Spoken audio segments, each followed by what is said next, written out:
Hello दोस्तों, कैसे हो आप सभी। उम्मीद करती हूँ आप सभी अच्छे होंगे। तो आज के इस वीडियो में हम एक नई कहानी पढ़ने वाले हैं, गुल्ली डंडा। गुल्ली डंडा एक खेल का नाम है, हम उसी के बारे में पढ़ने वाले हैं। और इस कहानी में दो पात्र हैं। एक मैं नाम का कोई व्यक्ति है। मैं का मतलब है कि ये प्रथम शैली में बात की गई है, उत्तम शैली में ये लेखन की गई है, लिखी गई है ये कहानी। मैं का मतलब यहाँ लेखक से है और एक दूसरा पात्र है गया। ठीक है, उनके बीच में कैसी दोस्ती होती है, ठीक है, उसके बारे में है। तो आइए देखते हैं। हमारे अंग्रेजीदा दोस्त माने या ना माने, मैं तो यही कहूँगा कि गुल्ली डंडा सब खेलों का राजा है। यानी कि गुल्ली डंडा बहुत ही अच्छा है और बहुत ही मतलब प्रिय है उनका खेल। अब भी कभी लड़कों को गुल्ली डंडा खेलते देखता हूँ। यानी कि यहाँ पर मैं शैली में बात हो रही है, यानी लेखक बात कर रहा है। देखता हूँ तो जो लोट पोट हो जाता है कि इनके साथ जाकर खेलने लगूँ। ठीक है, तो उनका जो जी करता है तो जी लोट पोट हो जाता है। ठीक है, मन बहुत खेलने का करता है। फिर ना लॉन की ज़रूरत, ना कोर्ट की, ना नेट की, ना थापी की। यानी कि अन्य खेलों में जिन चीज़ों की ज़रूरत होती है, यहाँ उतनी ज़रूरत नहीं होती। यहाँ बस लकड़ी से बनी हुई दो डंडे की ज़रूरत होती है। मज़े से किसी पेड़ की एक टहनी काट लो, गुल्ली बना लो और दो आदमी भी आ गए तो खेल शुरू हो गया। ठीक है, विलायती खेलों में सबसे बड़ा ऐब है कि उनके सामान महंगे होते हैं। जब तक कम से कम एक सैकड़ा ना खर्च कीजिए, सैकड़ा यानी कि 100 रुपये या 200 रुपये ना खर्च करो, खिलाड़ियों में शुमार ही नहीं हो सकता। ठीक है, यह गुल्ली डंडा ये गुल्ली डंडा है कि बिना हर हर फिटकरी के चोखा रख देता है। यानी बिना किसी झंझट के बड़े मज़े आते हैं खेलने में।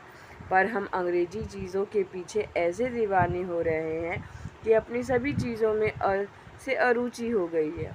हमारे स्कूलों में हर एक लड़के से 3-4 रुपये सालाना केवल खेलने की फ़ीस ली जाती है। जैसा कि स्कूलों में होता है, स्पोर्ट्स क्लासेस जो होती है या कोई गेम खेलना होता है तो उसके लिए पैसे देने कर पड़ते हैं हमें।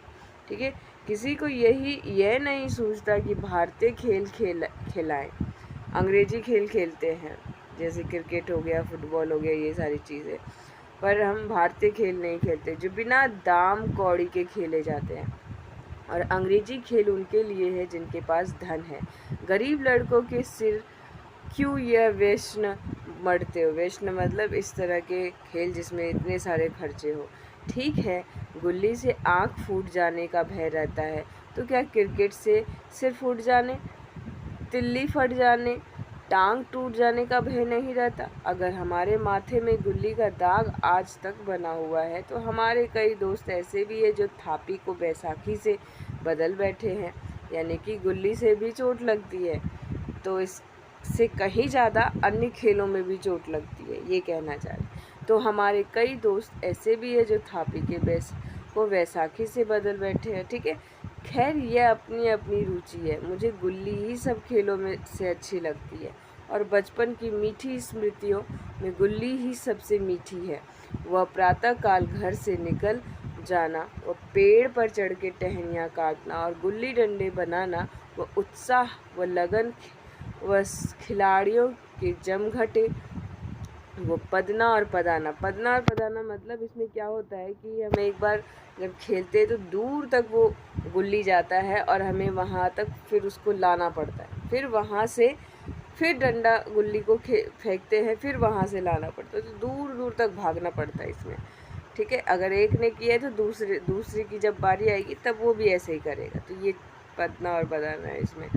वह लड़ाई झगड़े, वह सरल स्वभाव जिसमें छूत अछूत, अमीर गरीब का बिल्कुल भेद ना रहता था, जिसमें अमीराना चोचलों की प्रदर्शन की अभिमान की गुंजाइश ही ना थी। ये उसी वक्त भूलेगा जब जब घर वाले बिगड़ रहे हैं। ठीक है, पिताजी चौके पर बैठे वेग से रोटियों पर अपना क्रोध उतार रहे हैं। अम्मा की दौड़ केवल द्वार तक है, लेकिन उनकी विचारधारा में मेरा अंधकार में भविष्य टूटी हुई नौका की तरह डगमगा रहा है। और मैं हूँ कि पदाने में मस्त हूँ। ना नहाने की सुधि है, ना खाने की। गुल्ली है तो जरा सी, ऊपर उसमें दुनिया भर की मिठाइयों की मिठास और तमाशों का आनंद भरा हुआ। मतलब यहाँ मैं यानी कि लेखक कह रहा है कि पिता मेरे लिए और माता मेरे लिए चिंतित है मेरे भविष्य को लेकर, पर मुझे इस चीज़ की फिक्र नहीं है। मैं तो गुल्ली डंडे में ही व्यस्त हूँ। ठीक है, आगे चलते हैं। मेरे हम जोलियों में एक लड़का गया नाम का था। गया यानी कि एक दूसरा पात्र। ठीक है, और ये गया एक दलित व्यक्ति है और मैं जो है एक मध्यम वर्गीय परिवार का लड़का है। ठीक है, मुझसे 2-3 साल बड़ा होगा। दुबला लंबा, बंदरों की सी लंबी लंबी पतली पतली उंगलियां, बंदरों की सी ही चपलता, वही झंझलाहट। चपलता यानी कि जल्दीबाजी और चालाकी और झंझलाहट की। गुल्ली कैसी ही हो, उस पर इस तरह लपकता था जैसे छिपकली कीड़ों पर लपकती है। मालूम नहीं उसके माँ बाप थे या नहीं, कहाँ रहता था, क्या खाता था, पर था हमारे गुल्ली क्लब का चैम्पियन। ठीक है, जिसकी तरफ वो आ जाए उसकी जीत निश्चित थी। हम सब उससे दूर से ही आते देख उसका दौड़ कर स्वागत करते थे, क्योंकि वो खेलने में अच्छा था और उसको सभी कहते थे तुम मेरे टीम में आ जाओ, तुम मेरे टीम में आ जाओ, तो इसलिए। और उसे अपना गोइया बना लेते थे यानी कि साथी। एक दिन हम और गया दो ही खेल खेले थे। मतलब एक दिन ऐसा आया कि गया और मैं ही सिर्फ ये दोनों ही गुल्ली डंडा खेल रहे थे। वो पदा रहा था, मैं पद रहा था। मगर कुछ विचित्र बात है कि पदाने में हम दिन भर मस्त रह सकते हैं, पदना 1 मिनट का भी नहीं अखरता। यानी कि खेलने में बड़ा मज़ा आता है, लेकिन जब हार जाता है और उसे वो लंबा लंबा दूर भागना पड़ता है, तब उसे थोड़ा ये चीज़ अखरता था। ठीक है, मैंने गला छुड़ाने के लिए सब चाले चली, जो ऐसे अवसर का शास्त्र विहित ना होने पर भी क्षम्य है। लेकिन गया अपना दांव लिए बगैर मेरा पिंड ना छोड़ता था। ठीक है, मतलब अगर उसकी बारी आ जाती थी गया की, तो वो जब तक खेल नहीं लेता था तो जाने नहीं देता था। मैं घर की ओर भागा। अनुनय विनय का कोई असर ना हुआ। इन क्षमा का कि छोड़ दे भाई, कल खेल लेंगे, ऐसा वाला। गया ने मुझे दौड़ कर पकड़ लिया और डंडा तान कर बोला, मेरा दाव देकर जाओ। पदाया तो बड़े बहादुर बनके, पदने में के बारे में क्यों भाग जाते हो? तुम दिन भर पदाओ तो मैं दिन भर पदता रहूं। हाँ, तुम्हें दिन भर पदना पड़ेगा। ना खाने जाऊं ना पीने जाऊं। हाँ, मेरा दाव दिए बिना कहीं नहीं जा सकते। मैं तुम्हारा गुलाम हूँ क्या? हाँ, मेरे गुलाम हो। मैं घर जाता हूँ। देखो मेरा क्या कर लेते हो। घर कैसे जाओगे? कोई दिल लगी है? दाव दिया है, दाव लेंगे। अच्छा, कल मैंने तुम्हें अमरूद खिलाया था, वो लौटा दो। वो तो पेट में चला गया। निकालो पेट से, तुमने क्यों खाया मेरा अमरूद? अमरूद तुमने दिया, तब मैंने खाया, तुमसे मांगने ना गया था। जब तक मेरा अमरूद ना दोगे, मैं दाव ना दूंगा। मैं समझता था न्याय मेरी ओर है। आखिर मैंने किसी स्वार्थ से ही उसे अमृत खिलाया होगा। कौन निस्वार्थ किसी के साथ सलूक करता है, यानी कि अच्छा व्यवहार करता है? भिक्षा तक तो स्वार्थ के लिए ही दी जाती है। जब गया ने अमृत खाया तो फिर उसे मुझसे दाव लेने की का क्या अधिकार है? ठीक है, रिश्वत देकर तो लोग खून पचा जाते हैं। ठीक है, मतलब यहाँ वो एक तरीके से अमरूद को रिश्वत की तरह इस्तेमाल कर रहा है। यह मेरा अमरूद यूं ही हजम कर जाएगा। अमरूद पैसे के 5 वाले थे, मतलब 5 रुपए के थे, जो गया के बाप को भी नसीब ना होंगे। ये सरासर अन्याय था। गया ने मुझे अपनी ओर खींचते हुए कहा, मेरा दाव देकर जाओ, अमरूद शमरूद मैं नहीं जानता। ठीक है, मुझे न्याय का बल था। ठीक है, मुझे न्याय का बल था, वो अन्याय पर डटा हुआ था। मैं हाथ छुड़ाकर भागना चाहता था, वह मुझे जाने ना देता था। मैंने गाली दी, उसने उसे कड़ी गाली दी, और गाली नहीं दो एक चांटा जमा दिया। मैंने उसे दांत काट लिया, उसने मेरी पीठ पर डंडा जमा दिया। मैं रोने लगा। गया मेरे इस अस्त्र का मुकाबला ना कर सका। मैं भागा भागा। मैंने तुरंत आंसू पोंछ डाले, डंडे की चोट भूल गया और हंसता हुआ घर में जा पहुंचा। मैं थानेदार का लड़का एक नीच जाति के लौंडे के हाथों पिट गया। यह मुझे उस समय की अपमानजनक मालूम हुआ, लेकिन घर में किसी से शिकायत ना की। यानी कि इसमें भी यहाँ अहम भाव दिख रहा है कि वो कहता है मैं थानेदार का लड़का हूँ तो मैं पिट नहीं सकता और मैं कुछ भी कर सकता हूँ, पर ऐसा नहीं है।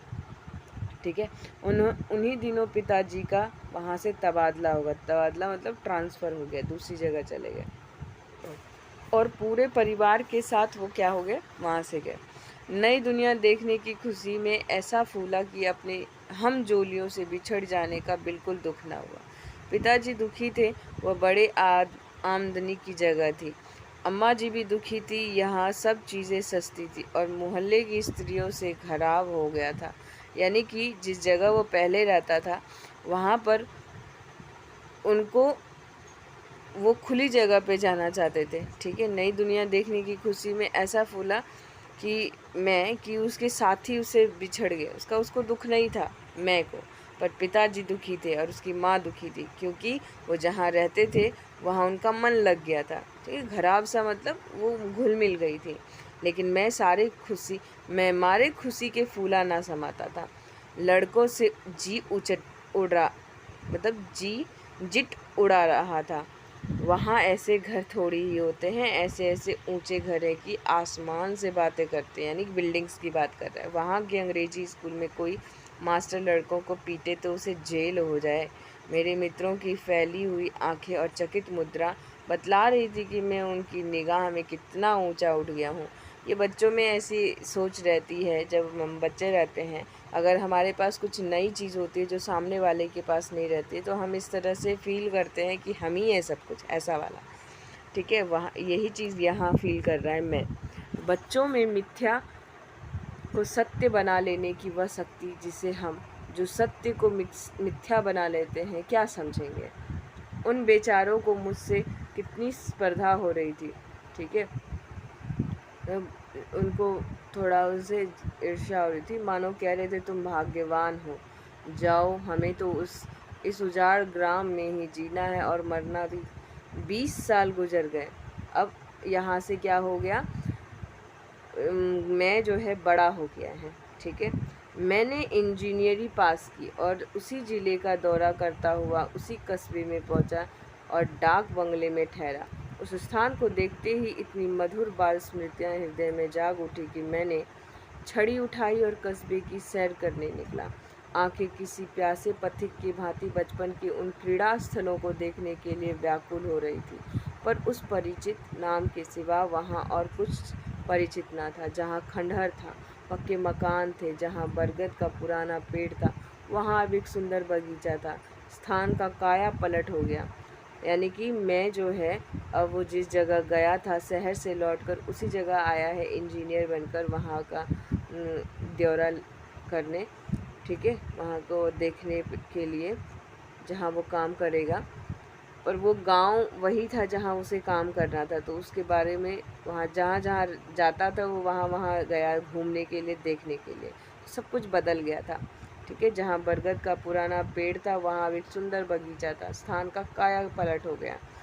अगर उसके नाम और स्थिति का ज्ञान ना होता तो मैं इसे पहचान भी ना सकता। बचपन की संचित और अमर स्मृतियाँ बाहें खोले अपने उन पुराने मित्रों से गले मिलने को अधीर हो रही थी, मगर वह दुनिया बदल गई थी जो ऐसा जी होता था कि उस धरती से लिपट कर रोऊं और कहूं, तुम मुझे भूल गई, मैं तो अब भी तुम्हारा वही रूप देखना चाहता हूँ। ठीक है, सहसा एक खुली हुई जगह में मैंने 2-3 लड़कों को गुल्ली डंडा खेलते देखा। एक क्षण के लिए मैं अपने को बिल्कुल भूल गया कि मैं एक ऊंचा अफसर हूँ, साहबी ठाठ में, रोब और अधिकारी के आवरण में। जाकर एक लड़के से पूछा, क्यों बेटे, यहाँ कोई गया नाम का आदमी रहता है? एक लड़के ने गुल्ली डंडा समेटकर सहमे हुए सिर में कहा, कौन गया? गया चमार। मैंने यूं ही कहा, हाँ हाँ वही, गया नाम का कोई आदमी है तो शायद वही हो। हाँ है तो जरा उसे ला सकते हो? मतलब यहाँ पर बच्चों के झुंड देखते हैं खेलते हुए मैं, और वो फिर गया के बारे में वो पूछता है उनसे। तो गया क्या है, चमार है, यानी कि दलित वर्ग का लड़का है। ठीक है, तो लड़का दौड़ा हुआ गया और एक क्षण में एक 5 हाथ के काले देव को साथ लिए आता दिखाई दिया। मैं दूर ही से पहचान गया कि उसकी ओर लपकना चाहता था कि उसके गले लिपट जाऊं, पर कुछ सोच कर रह गया। बोला, कहो गया, मुझे पहचानते हो? गया ने झुककर सलाम किया। हाँ मालिक, भला पहचानूंगा क्यों नहीं, आप मज़े में रहें। यानी कि गया उसकी सलामती की बात करता है।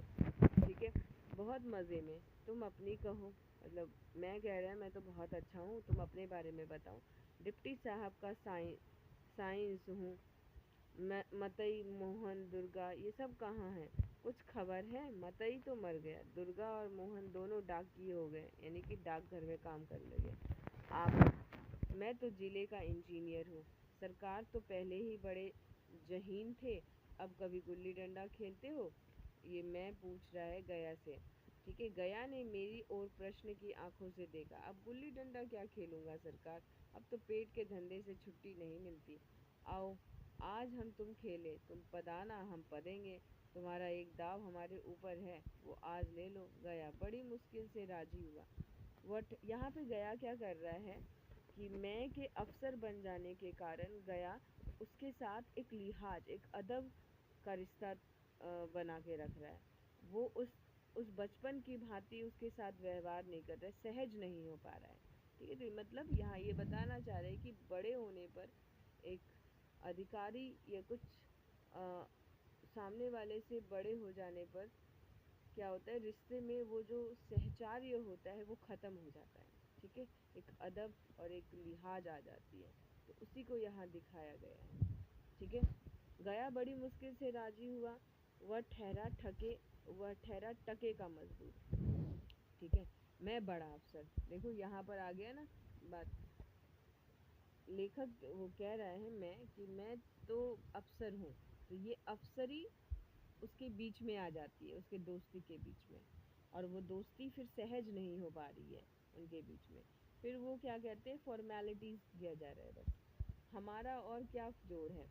बेचारा झेप रहा था, लेकिन मुझे भी कुछ कम झेप ना थी। इसलिए नहीं कि मैं गया के साथ खेलने जा रहा था, बल्कि इसलिए कि लोग इस खेल को अजूबा समझकर इसका तमाशा बना लेंगे और अच्छी खासी भीड़ लग जाएगी। उस भीड़ में वह आनंद कहाँ रहेगा, पर खेले बगैर तो रहा नहीं जाता था। आखिर निश्चय हुआ कि दोनों जाने बस्ती से दूर जा एकांत में खेलेंगे। वहाँ कौन देखने वाला बैठा होगा। मज़े से खेलेंगे और बचपन की उस मिठाई को खूब रस से लेकर खाएंगे। यानी कि बचपन में जो मिठाई खाते थे वो अभी दोबारा लेके खाएंगे। मैं गया को लेकर डाक बंगले पर आया और मोटर में बैठकर दोनों मैदान की ओर चले। ठीक है, साथ ही में एक कुल्हाड़ी ले ली। मैं गंभीर भाव धारण किए हुए था, लेकिन गया इसे अभी तक मजाक में ही समझ रहा था। फिर भी उसके सम्मुख पर उत्सुकता या आनंद का कोई चिन्ह था। मतलब मैं जो था इस चीज़ को लेकर बहुत ही सीरियस था, पर गया इस चीज़ को सीरियसली नहीं ले रहा था। वो समझ ही नहीं पा रहा था कि सच में ऐसा हो रहा है। शायद वह हम दोनों में जो अंतर हो गया है वो सोचने में मग्न था। मैंने पूछा, तुम्हें कभी हमारी याद आई थी गया? सच कहना, गया झेपते हुए बोला। मैं आपको क्या याद करता हूँ जो किस लायक हो। भाग में आपके साथ कुछ दिन खेलना बदा था, नहीं मेरी क्या गिनती। मतलब किस्मत में थी कि मैं आपके साथ खेला, लेकिन मेरी क्या इतनी साहस कि मैं आपके साथ खेलूँ, ये मेरी क्या इतनी हैसियत। ठीक है, मैंने कुछ उदास होकर कहा, लेकिन मुझे तो बराबर तुम्हारी याद आती थी। तुम्हारा वह डंडा जो तुमने तान कर जमाया था, याद है ना? गया ने पछताते हुए कहा, वो लड़कपन था सरकार, उसकी याद न दिलाओ। वाह, वह मेरे बाल जीवन की सबसे रसीली याद है। तुम्हारे उस डंडे में जो रस था वो तो अब ना आदर सम्मान में पाता हूँ ना धन में। कुछ ऐसी मिठास थी उसमें कि आज तक उससे मन मीठा होता रहा है। इतनी देर में हम बस्ती से कोई 3 मील निकल आए हैं, यानी कि दूर आ गए हैं।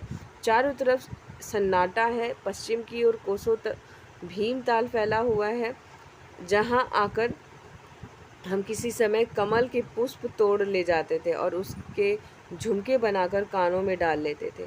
जेठ की संध्या केसर में डूबी चली आ रही थी। मैं लपक कर एक पेड़ पर चढ़ गया और एक टहनी काट लिया। चटपट गुल्ली डंडा बन गया। ठीक है, खेल शुरू हो गया। मैंने गुच्ची में गुल्ली रखकर उछाली, गुल्ली गया के सामने से निकल गई। उसने हाथ लपकाया जैसे मछली पकड़ रहा, मतलब एकदम बुझा बुझा सा खेल खेल रहा है वो। गुल्ली उसके पीछे जाकर गिरी। यह वही गया है जिसके हाथों में गुल्ली जैसे आप जाकर बैठ जाती थी। वो दाहिने बाएं कहीं हो, गुल्ली उसकी हथेलियों में ही पहुंचती थी, जैसे गुल्लियों पर वशीकरण डाल देता हो। नई गुल्ली, पुरानी गुल्ली, छोटी गुल्ली, बड़ी गुल्ली, नोकदार गुल्ली, सपाट गुल्ली, सभी उसे मिल जाती थी, जैसे उसके हाथों में कोई चुंबक हो जो गुल्लियों को खींच लेता हो।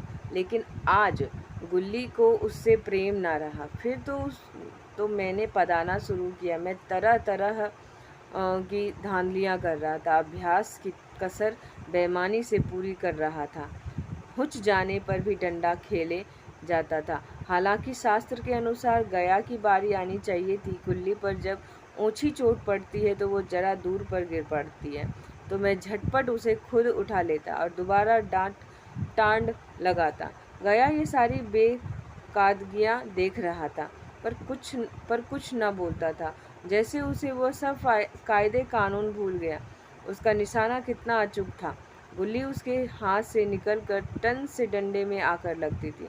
उसके हाथ से छूटकर उसका काम था डंडे से टकरा जाना। लेकिन आज वो गुल्ली डंडे में लगती ही नहीं। कभी दाहिने जाती, कभी बाएं, कभी आगे तो कभी पीछे। आध घंटा पदाने के बाद एक बार गुल्ली डंडे में आ लगी। मैंने धांधली की, गुल्ली डंडे में नहीं लगी, बिल्कुल पास से गई, लेकिन लगी नहीं। गया ने किसी प्रकार का असंतोष न प्रकट किया। यानी कि यहाँ पर वही सेम है, असहजता है, सहजता नहीं है। दोनों के बीच में इतनी दूरियां हैं कि वो साफ दिखाई दे रही है। वो बचपन वाला जो प्रेम भाव था वो नहीं दिख रहा है, लड़कपन नहीं दिख रहा है इसमें। ठीक है, बड़े होने पर हम कुछ अलग तरीके से बिहेव करते हैं। ठीक है, एक सलीके में रहते हैं, तो वही चीज़ यहाँ पर गया दिखा रहा है। ठीक है, वो बचपन की तरह बहस नहीं कर रहा किसी चीज़ को लेकर। तो गया ने किसी प्रकार का असंतोष ना प्रकट किया। ना लगी होगी, डंडे में लगती तो क्या मैं बेईमानी करता? नहीं भैया, तुम भला बेईमानी क्यों करोगे? बचपन में मजाल था कि मैं ऐसा घपला करके जीत बचता, यही गया गर्दन पर चढ़ बैठता। लेकिन आज मैं उसे कितनी आसानी से धोखा दिए चला जाता था। गधा है, सारी बातें भूल गया। सहसा गुल्ली फिर डंडे में लगी और इतने जोर से लगी जैसे बंदूक छुटी हो। इस प्रमाण के सामने अब किसी तरह की धांधली करने का साहस मुझे इस वक्त भी ना हो सका। लेकिन क्यों ना एक बार सच को झूठ बनाने की चेष्टा करूं? मेरा हरज ही क्या। मतलब कि यहाँ पे ऐसे दोस्तों के बीच में ऐसे करते रहते हैं खेल में, ज़्यादा खेलने के लिए। तो वो यही करने चाह रहे हैं मैं कि देखता हूँ बचपन की तरह कि क्या होता है। ठीक है, मान गया तो वाह वाह, वाह वाह नहीं तो दो चार हाथ पदाना ही तो पड़ेगा। अंधेरे का बहाना करके जल्दी से चला जाऊंगा। ठीक है, जल्दी से गला छुड़ा लूँगा, फिर कौन दाव देने आता है? गया ने विजय के उल्लास में कहा। लग गई, टन से बोली। मैंने अनजान बनने की चेष्टा करके कहा, तुमने लगते देखा? मैंने तो नहीं देखा, टन से बोली है सरकार।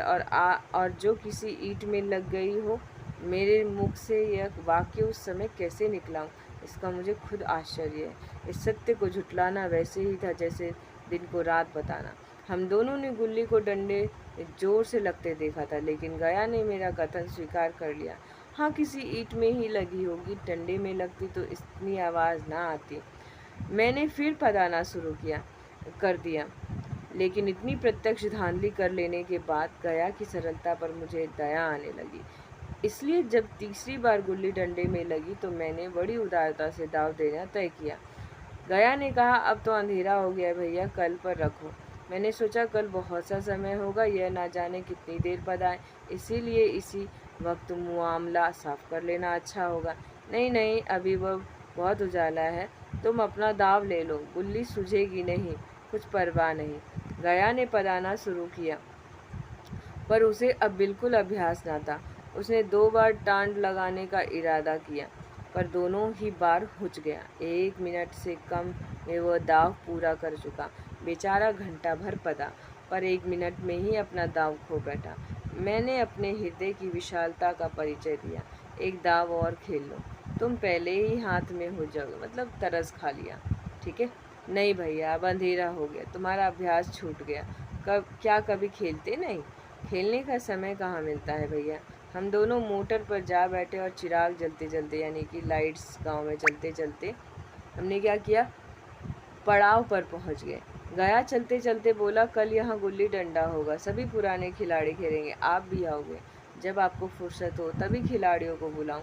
मैंने शाम का समय दिया है और दूसरे दिन मैच देखने आया।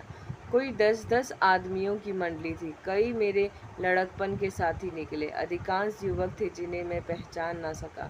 खेल शुरू हुआ। मैं मोटर पे बैठा बैठा तमाशा देखने लगा। आज गया का खेल, उसका वह नैपुण्य देखकर मैं चकित हो गया।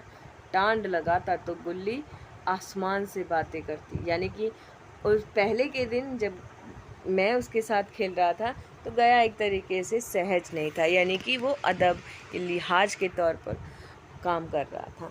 ठीक है, उतना वो नहीं दिखा रहा था। लेकिन जब अगले दिन जब मैच हो रहा था गुल्ली डंडे का, तब उसने अपना असली रूप दिखा दिया, यानी कि वो उसी रूप में आ गया जैसे वो बचपन में था।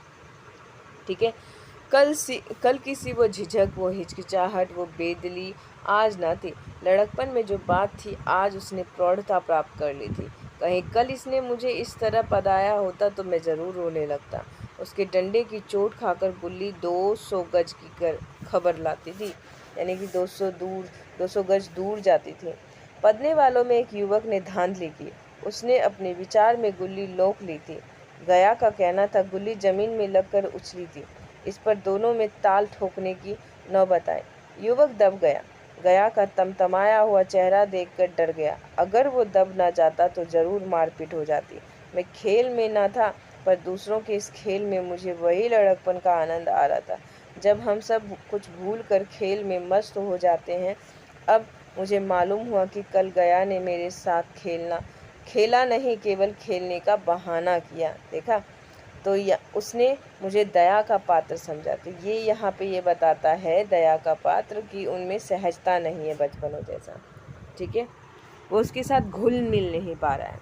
मैंने धांधली की, बेईमानियाँ की, पर उसे जरा भी क्रोध ना आया, इसीलिए कि वो खेल ना रहा था, मुझे खिला रहा था। मेरा मान रख रहा था। वह मुझे पदा कर मेरा कचुम्बर नहीं निकालना चाहता था। मैं अब अफसर हूँ। ये अफसरी मेरे और उसके बीच में दीवार बन गई है। देखा, तो यहाँ पे उसका अफसर होना, उसका बड़ा बन जाना, उनके बीच में दोस्ती, उसके बीच के दोस्ती को